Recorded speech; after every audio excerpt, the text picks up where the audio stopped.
Yes, ang ating bida ngayon ay isang not so young actor na nag-sleep over sa kondo ng isang young actress. Para daw hindi mahalata, ay nagpasama ito sa sikat na young actor na kaibigan niya. Iniisip pa naman ng kanilang mga fans na si young actor at young actress ay may something. Pero front lamang daw pala ito. Ayan, nakakaloka yan. So parang kinukonsinti ni young actor na makipagkita doon sa isa, parang gano'n. Pumunta. Bakit gano'n ka-liberated si young actor na pumapaya? At ang young actress, di ba?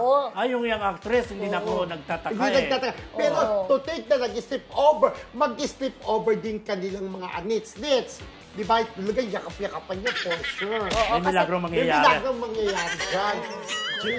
Pero ang nakakaloka nga, di ba? Ang iniisip ng mga fans, itong si young actress at si young actor talaga. Yung pala hindi. Yung pala hindi. May iba.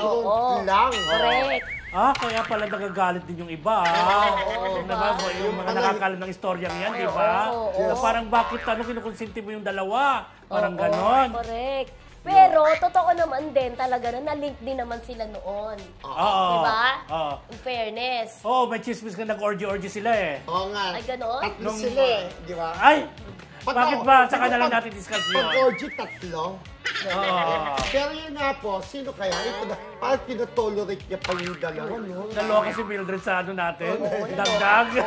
Natulala.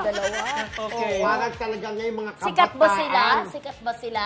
Medyo sikat. Tama na. Kung baka stable lang career. Hindi naman ka-popular na sikat na sikat. Stable lang. Pero kilala. Maraming projects together. Ayaw ko na magsalita. Ganon.